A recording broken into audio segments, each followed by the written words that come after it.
पाल यादव, सहायक आचार्य इतिहास, राजकीय महाविद्यालय बहरोड। आज हम इस वीडियो के अंतर्गत बौद्ध धर्म के सिद्धांतों के संदर्भ में चर्चा करेंगे। जैसा कि पूर्ववर्ती वीडियो में हमने बताया है कि गौतम बुद्ध के जीवन के संदर्भ में बौद्ध धर्म की जो शिक्षाएं थी उनमें 4 आर्य सत्यों के संदर्भ में चर्चा की गई थी। आज इस वीडियो के अंतर्गत इससे आगे की चर्चा करेंगे। बौद्ध धर्म का 4 आर्य सत्यों के बाद में एक और महत्वपूर्ण सिद्धांत है मध्यम प्रतिपदा।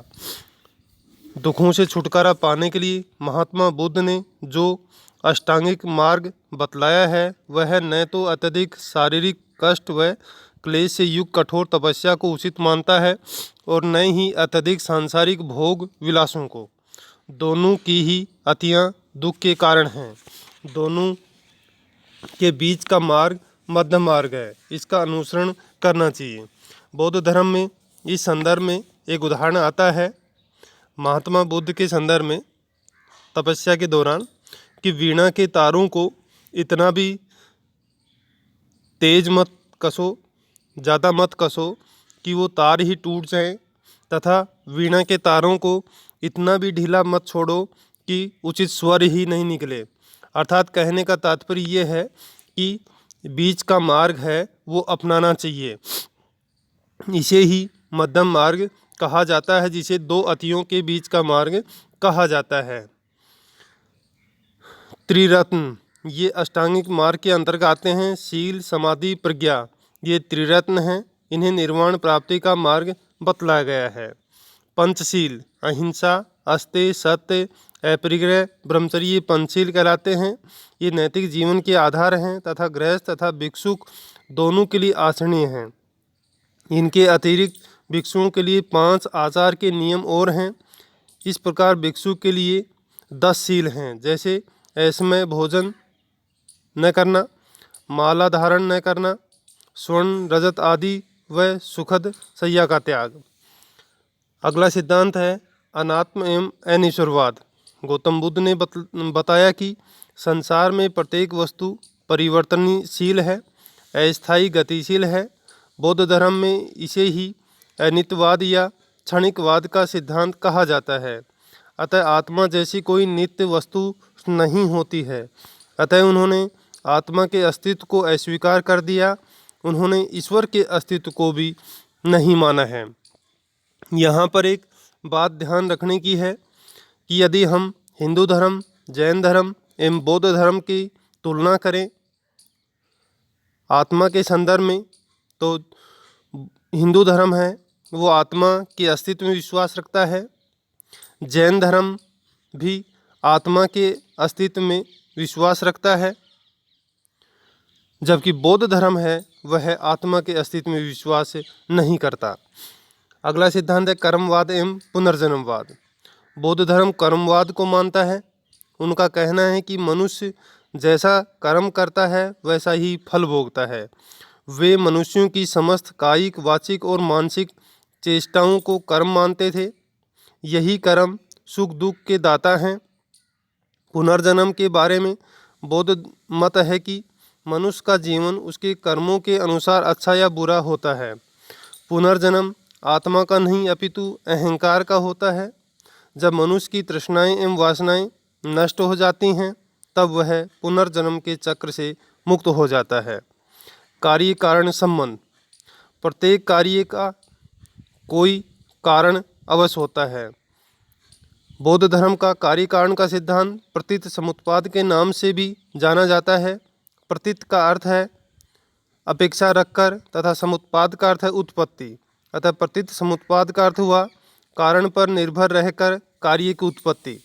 यह बौद्ध धर्म का सबसे महत्वपूर्ण सिद्धांत भी माना जाता है।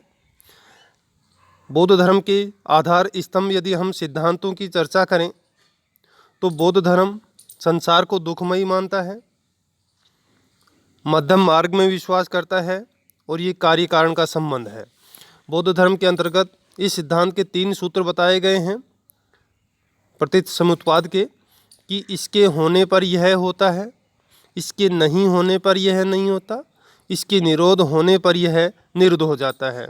इस कार्य कारण की श्रृंखला के 12 क्रम बताए गए हैं, जिसे द्वादश निदान के नाम से भी जाना जाता है। ये 12 क्रम इस प्रकार हैं: अविद्या, संस्कार, विज्ञान, नाम रूप, षडायतन, स्पर्श, वेदना, तृष्णा, उपादान, भव, जाति, जरा, मरण।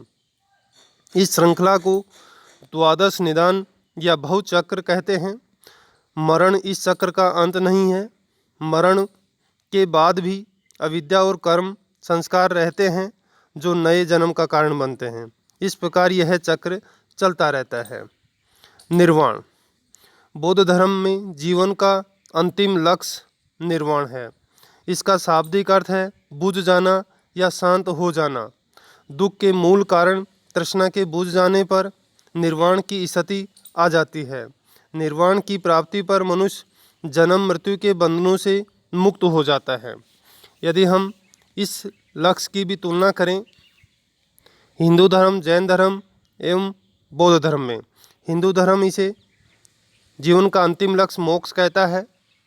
जैन धर्म में सर्वोच्च ज्ञान की जो प्राप्ति है वह कैवल्य की स्थिति है, और बौद्ध धर्म में सर्वोच्च जो लक्ष्य है वह है निर्वाण है। बौद्ध धर्म का प्रचार एवं विकास। गौतम बुद्ध ने बौद्ध धर्म का प्रचार योजनाबद्ध तरीके से किया।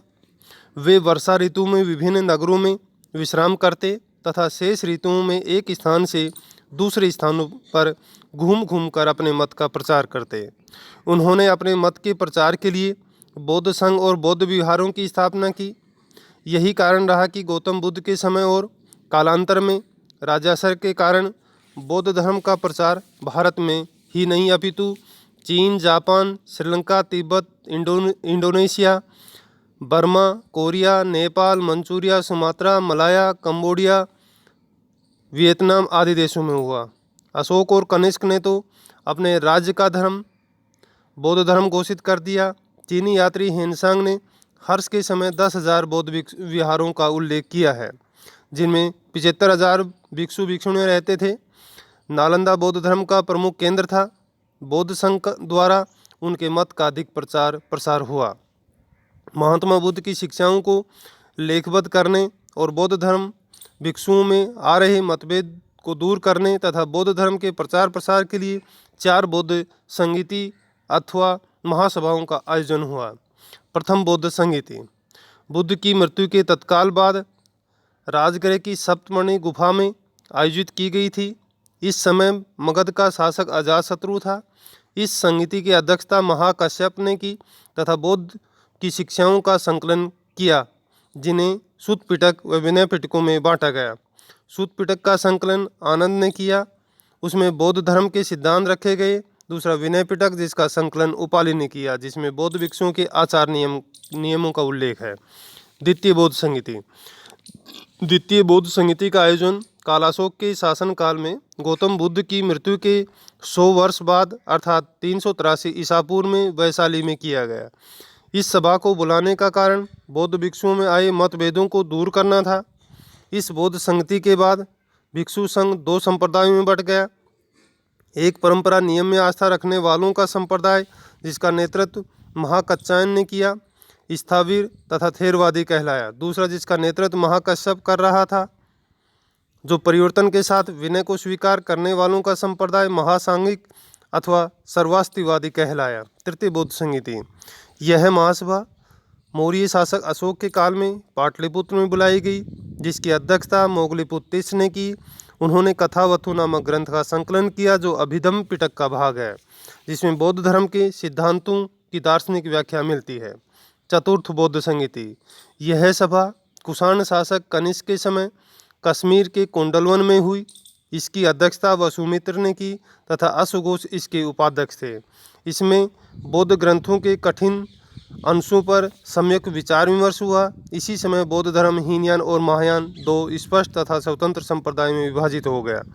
बौद्ध धर्म के प्रमुख संप्रदाय हीनयान, महायान, वैभाषिक संप्रदाय, सौतांत्रिक संप्रदाय, माध्यमिक संप्रदाय, विज्ञानवाद संप्रदाय, वज्रयान संप्रदाय, ये प्रमुख इसके संप्रदाय थे। बौद्ध धर्म की विश्व संस्कृति को देन।